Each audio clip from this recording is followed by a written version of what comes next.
When the sheep need to be sheared, the shepherd leads them in from the field. He cuts the sheep with a pair of forged iron shearing scissors. This takes a long time. Analyses have shown that the wool of which the Hammerum Girl's dress was made came from local Jutlandic sheep. This wool is very soft, comparable to modern-day merino wool.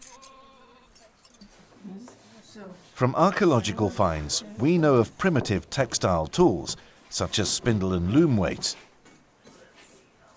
The loom weights are made of burnt clay. The wool is spun on a spindle, that is a thin stick, fitted with a so-called whirl at the base and a hook at the top. The whirl's role is to keep the spindle rotating while the wool is being spun. When spinning wool into yarn in the Iron Age, the wool is teased by hand. In other words, the wool's hairs are lightly separated without tearing them apart completely.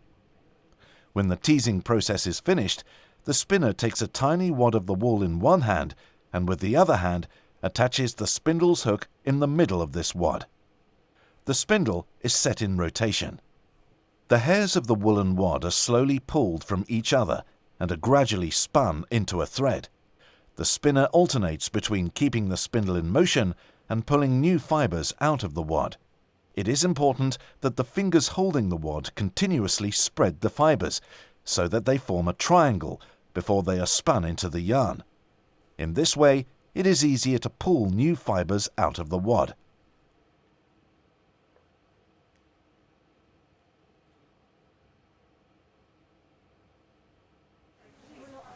If another color than white is desired, the yarn can be dyed with different plants. Red and white yarns were used in the making of the Hammerum Girl's dress. It is unknown what was used to make the remarkable red color.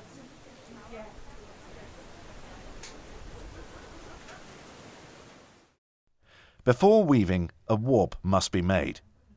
These are the threads that run lengthwise in the fabric, under and over which other threads of yarn are woven.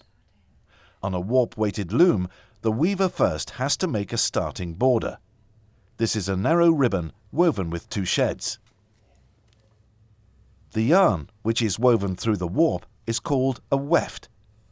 When weaving the starting border, the weft is pulled through, and the length of this will define the width of the finished cloth.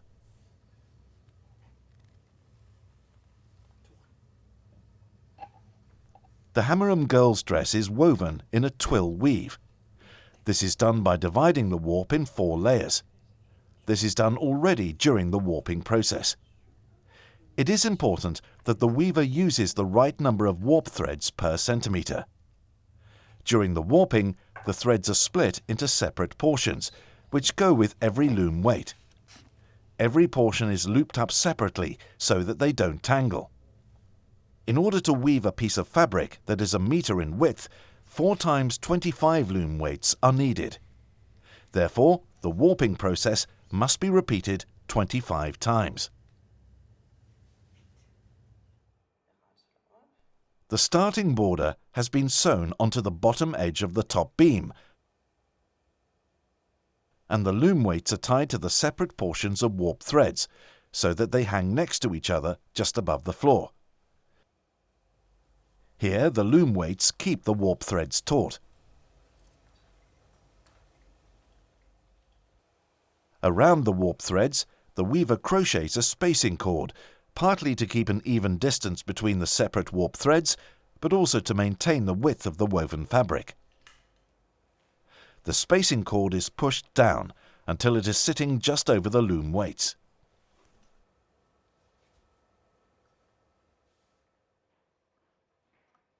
The weaver must be able to separate and lift forward the threads in the different layers.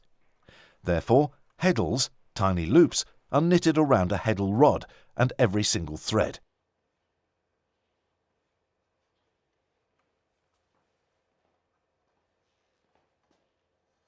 A helping stick behind the threads ensures that every heddle has the same length.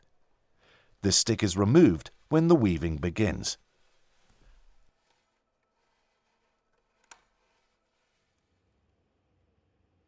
Hand-spun yarn is used to weave the fabric. The weaving sheds are made by pulling the heddle rods forwards pairwise. In the resulting gap, the weft is added in. It's important that the weft is put in loosely and evenly in order for the weave to maintain its width. That's why the yarn is laid in small loops before the shed is changed.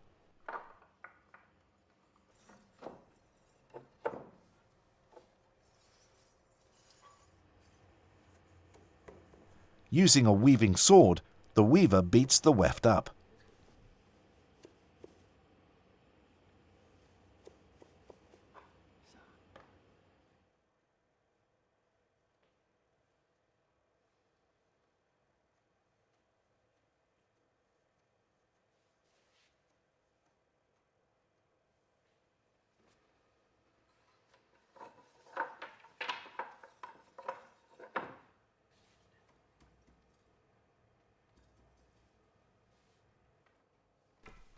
When the fabric almost reaches the heddle rods, there is no more space to continue. Therefore, the fabric is wound around the top beam, also called the cloth beam, to make more space for the weaving. To keep the yarn taut, the loom weights are adjusted so that they hang just above the floor.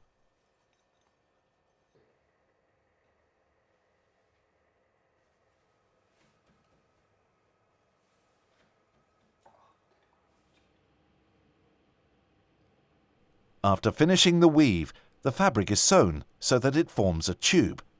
Along the sides, at the top, and at the bottom of the dress, a woven trim is stitched on.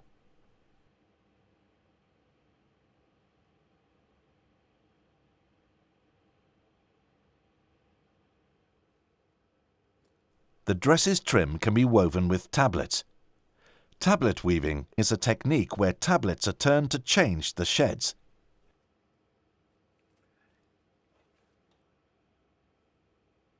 The small weft is led back and forth between the dividers, thus creating a woven trim.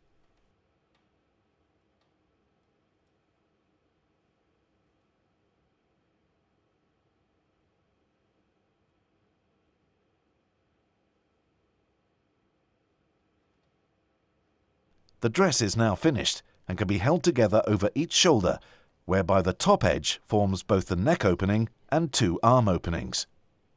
This style was very common in the Iron Age.